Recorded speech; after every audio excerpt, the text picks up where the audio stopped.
Malaikat maut meminta izin masuk di depan pintu.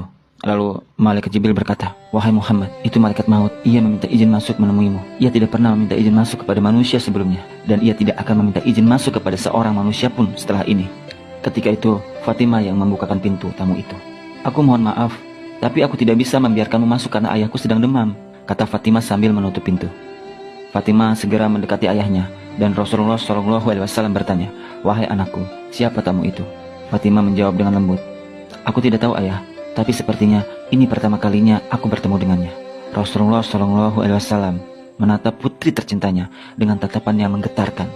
Beliau berkata, "Wahai anakku, ketahuilah bahwa orang yang kamu lihat adalah yang mengakhiri kenikmatan sesaat. Dia yang memisahkan pertemuan di dunia.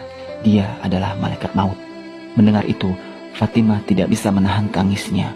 Maka malaikat maut pun masuk dan duduk di hadapan Nabi Muhammad SAW lalu berkata, "Sesungguhnya Allah mengutusku untuk menemuimu dan memerintahkanku untuk mematuhimu.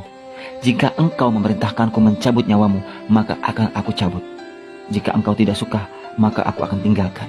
Beliau bertanya, "Engkau akan melakukannya, wahai malaikat maut?" Malaikat maut menjawab, "Ya, itulah yang diperintahkan kepadaku." Jibril kemudian mengatakan kepada Nabi Muhammad SAW, "Sesungguhnya Allah telah rindu bertemu denganmu, wahai Rasulullah." Rasulullah SAW bertanya, "Wahai Jibril, katakan padaku, apa hakku di hadapan Allah Subhanahu wa Ta'ala?"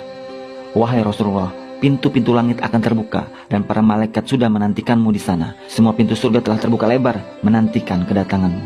Meskipun mendengar kabar gembira dari malaikat Jibril, Rasulullah SAW masih terlihat cemas.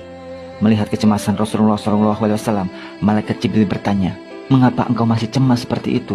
Apa engkau tidak bahagia mendengar kabar ini ya Rasulullah?" Rasulullah SAW kembali bertanya, "Beritahukanlah kepadaku, bagaimana nasib umatku kelak?" Malaikat Jibril menjawab, "Jangan khawatirkan nasib umatmu ya Rasulullah. Aku mendengar Allah Subhanahu wa Ta'ala berfirman kepadaku, aku telah mengharamkan surga bagi selain umat Muhammad. Hanya umatmu yang berhak memasukinya lebih dulu." Rasulullah SAW merasa sedikit tenang. Tak terasa, saat-saat kepergian sang Rasul semakin dekat, malaikat Ijrail terlihat sedang menjalankan tugasnya. Perlahan-lahan ruh Nabi Muhammad SAW diambil. Tubuh Rasulullah SAW basah karena keringat. Urat-uratnya tampak tegang sambil merasakan rasa sakit. Rasulullah SAW berkata, "Wahai Jibril, betapa sakitnya sakaratul maut ini."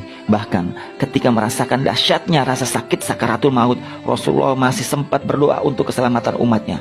"Ya Allah, dahsyat sekali maut ini. Timpakan saja semua siksaan maut ini kepadaku. Jangan timpahkan kepada umatku." Doa Nabi Muhammad SAW. Tubuh Rasulullah